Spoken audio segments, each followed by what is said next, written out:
Hello guys, I am Tanim Hossain from Riyadh. আজকে আমরা জানবো গাড়ির ইঞ্জিন কিভাবে ভালো রাখা যায়। অর্থাৎ আমরা জানি যে ইঞ্জিন হলো গাড়ির বিশেষ একটি অংশ। অর্থাৎ ইঞ্জিনের শক্তি ব্যবহার করে আমরা এক জায়গা থেকে অন্য জায়গায় আসা যাওয়া করতে পারি। যদি ইঞ্জিন যদি দুর্বল থাকে তাহলে বা গাড়ির যদি পারফরমেন্স খারাপ থাকে তাহলে আমরা অনেক সমস্যার সম্মুখীন হতে হয়। তো অবশ্যই আমরা আজকে জানার চেষ্টা করব গাড়ির ইঞ্জিন ছোটোখাটো বিষয়গুলো যদি খেয়াল রাখি তাহলে আমাদের ইঞ্জিনের অবস্থা কেমন বা পারফরমেন্স সবসময় একরকম থাকবে, অর্থাৎ ভালো থাকবে। তো অবশ্যই আমরা তা আজকে দেখব। এক নম্বর হলো আপনার গাড়ির এয়ার ফিল্টার যদি খারাপ থাকে বা কালো হয়ে যায়, ময়লা জমে যায়, তাহলে অবশ্যই এয়ার ফিল্টার আপনি চেঞ্জ করতে হবে। কেননা আপনারা যদি এয়ার ফিল্টার চেঞ্জ না করেন তাহলে গাড়ি পর্যাপ্ত পরিমাণ অক্সিজেন ভিতরে নিয়ে যেতে পারে না। ইঞ্জিন যদি অক্সিজেন নিয়ে না যেতে পারে তাহলে গাড়ির পারফরমেন্স আপনি কখনো ভালো পাবেন না। অর্থাৎ যদি ফিল্টার খারাপ থাকে তাহলেই আমরা কি করব, ফিল্টার চেঞ্জ করে দেব। আর ফিল্টার যদি ফাটা থাকে তাহলে অবশ্যই আমরা ওই দিক খেয়াল রাখবো। আর যদি ভালো থাকে তো অবশ্যই আমরা এটা হাওয়া মেরে ক্লিন করে আমরা এটা আবার পুনরায় লাগিয়ে দেব। এটা হলো ফিল্টার। তারপরের বিষয় হলো আমরা আমাদের যে ফিল্টার মানে ইঞ্জিন থেকে ফিল্টার পর্যন্ত যে লাইনটা যে পাইপটা থাকে ওই পাইপটা অবশ্যই আমরা চেক করব যে কোনো লিক আছে কিনা। যদি কোনো পাইপে লিক থাকে বা কোনো ফাটা থাকে বা ক্লামগুলো লুজ থাকে তাহলে ওই লিক দিয়ে রাস্তার যত ধুলাবালি আছে সম্পূর্ণ ধুলাবালি ইঞ্জিনের ভিতরে চলে যাবে।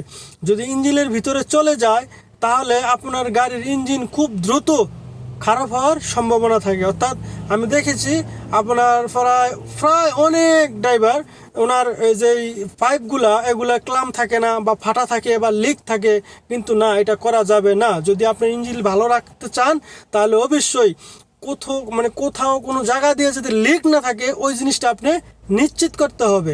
এটা হলো আপনার ইয়ার পাইপ। তারপরের বিষয় হলো আপনার মোবিল।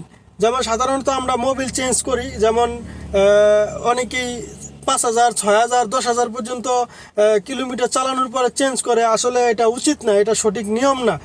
একটা গাড়ির যদি পারফরমেন্স ভালো রাখতে চান বা ভালো ইঞ্জিন যদি ভালো রাখতে চান তাহলে অবশ্যই আপনাকে 3,500 থেকে 4,000-এর ভিতরে মোবিল চেঞ্জ করতে হবে। এই জিনিসটা আপনি খেয়াল রাখবেন।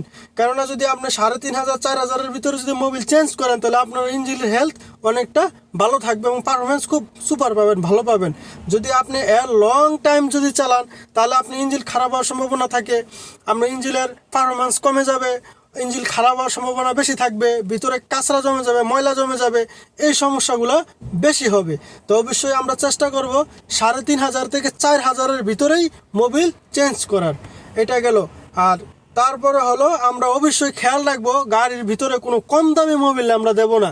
যেমন অনেক বাজারে বা অনেক ক্ষেত্রে দেখা গেছে আপনার লুজ মোবিল পাওয়া যায় যেগুলো সাধারণত কিনে ঢেলে দেয়, না, ওইটা আপনি করবেন না।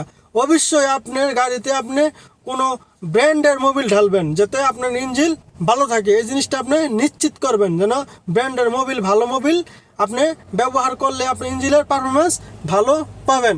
আজকে হলো এই পর্যন্তই। অবশ্যই যদি ভিডিও ভালো লাগে দেখবেন। আর আরও অনেক তথ্য আপনাদেরকে দেব যেগুলো আপনি ফলো করে আপনার গাড়ির ইঞ্জিন হতে শুরু করে আপনার গাড়ির সুরক্ষা এবং কীভাবে কী করলে আপনার গাড়ি ভালো থাকবে অবশ্যই জানতে পারবেন। তো আজকে এই পর্যন্তই, ভালো থাকবেন। আসসালামু আলাইকুম।